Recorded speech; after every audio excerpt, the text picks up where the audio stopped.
Meu melhor amigo, que eu considerava um irmão, se aproveitou de mim enquanto eu trabalhava.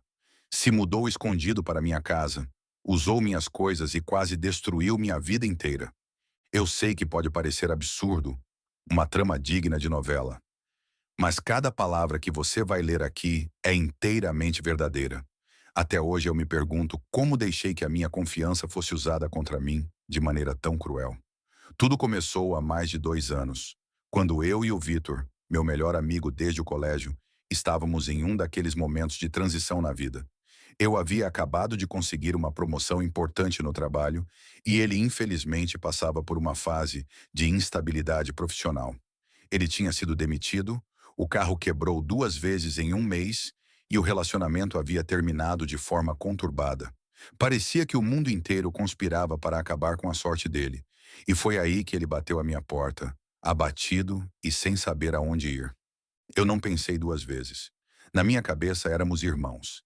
Dividíamos roupa, videogame, segredos, namoradas e todo tipo de confidência. Ele me disse que precisava de um teto só por algumas semanas até se reerguer. E eu, cheio de boa vontade, entendi que era o mínimo que eu podia fazer. Ofereci meu apartamento, as chaves do quarto vago e até um vale-transporte para facilitar a locomoção.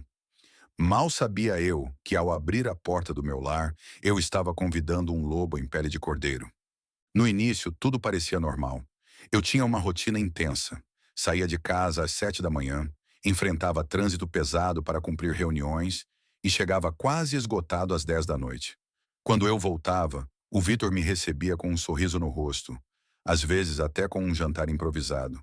Ele dizia que queria retribuir, que era grato, e eu, vaidoso por ter sido útil, achava bonito ver um irmão cuidando de mim enquanto eu enfrentava pressões no emprego. Na verdade, aqueles pequenos gestos foram o que me cegou para o verdadeiro caráter dele.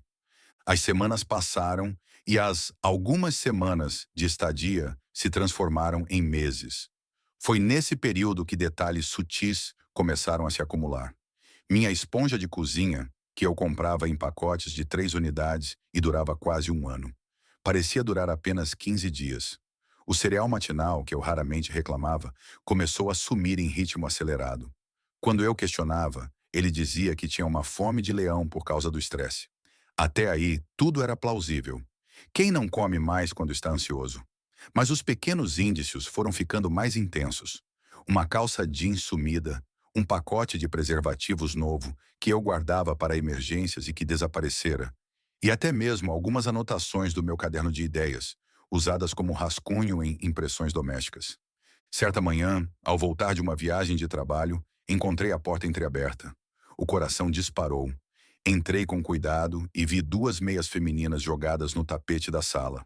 Um perfume floral, que eu tinha certeza que não era meu, pairava no ar.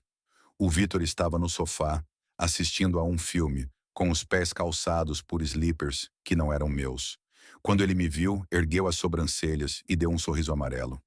Ei, cara, você chegou cedo. Eu quis acreditar que aquilo era apenas um mal-entendido. No entanto, passei a noite inteira inquieto, sem conseguir dormir. No dia seguinte, decidi me atentar a cada detalhe.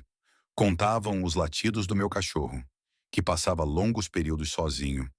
Contava as roupas no cabide, anotava os horários de uso do meu carro, que estava cadastrado no meu nome, mas que, misteriosamente, fazia mais viagens que eu. Cada evidência reforçava uma suspeita constrangedora. Vitor não era apenas um hóspede inconveniente. Ele estava literalmente se instalando na minha vida. O confronto veio de modo natural, quase inevitável. Em uma noite de sexta-feira, cheguei em casa com um colega de trabalho para um churrasco improvisado e encontrei o apartamento parecendo um bar. Latas espalhadas, copos com restos de bebida e convidadas desconhecidas. Aquilo bateu forte no meu peito. Respirei fundo, fechei a porta atrás de mim e disse em voz firme: Vitor, você precisa ir embora. Ele piscou surpreso, com cara de quem fora pego em flagrante. Tentou contornar. Calma, cara, tô só me mudando. Você sabe, né? Eu me enrolei um pouco, mas prometo que vai dar tudo certo. Prometeu. Sempre prometeu. Mas as promessas dele não significavam nada. Na manhã seguinte, acordei para dar um anúncio oficial. Mas 3 horas depois, Eu notificaria o inquilino temporário que estava mantendo cadeado e aluguel em dia lá fora. Seria gentil, porém firme.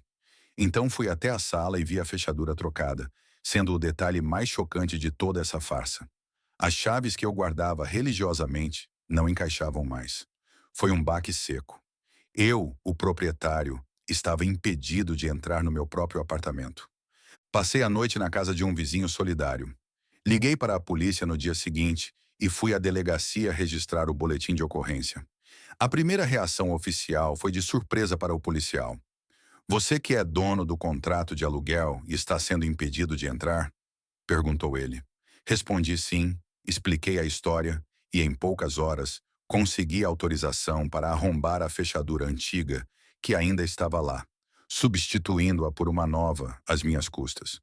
Quando voltei com o chaveiro, encontrei apenas o Vitor olhando para o nada, sentado no tapete, os olhos cobertos de lágrimas ensaiadas. "Por favor, mano, não faz isso", ele implorou. Eu estava no fundo do poço, sem ter para onde ir. A impaciência venceu a pena. Eu já não via mais aquele garoto desolado que conheci no colégio. Via um manipulador. Ignorei as súplicas e disse: "Tudo bem, você sai até hoje. Eu pago a sua passagem. A casa é minha." Ele saiu no mesmo dia. Mas mesmo com o apartamento livre, o estrago estava longe de ser consertado. Descobri que vários eletrônicos tinham sido vendidos em sites de classificados. Um fone de ouvido de alta performance, o monitor que eu recomprei para melhorar minha produtividade, alguns livros raros de uma coleção que eu guardava desde a adolescência. Meu saldo bancário apresentava cobranças indevidas em um cartão que eu deixava guardado em casa. Each breach felt like a new cut, uma dor precisa e incessante. Por semanas vivi com um semblante pesado. Era como se eu carregasse uma mochila cheia de pedras. A vergonha de ter sido enganado, a raiva de ter sido explorado, o medo de não conseguir me recuperar financeiramente e emocionalmente. Passei a frequentar um terapeuta indicado por uma colega, uma pessoa que já tinha passado por situações semelhantes.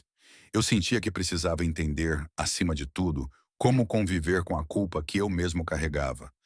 A culpa de não ter visto os sinais, de não ter protegido a mim e, de certa forma, de continuar ajudando até o ponto em que fui traído. Na terapia, percebi que eu tinha um padrão de comportamento que facilitava esse tipo de abuso. Confiava cegamente em qualquer pessoa que me demonstrasse um mínimo de vulnerabilidade.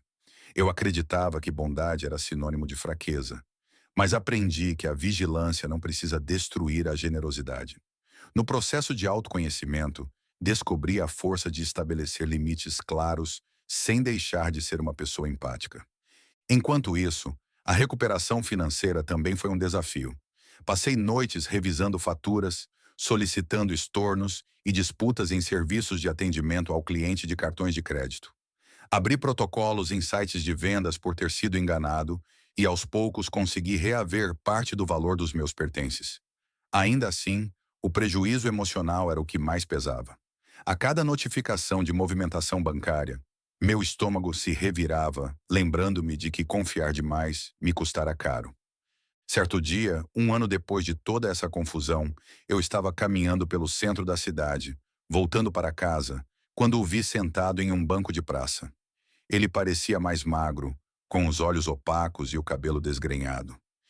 Meu primeiro impulso foi virar o rosto e seguir em frente, mas algo dentro de mim pediu que eu parasse.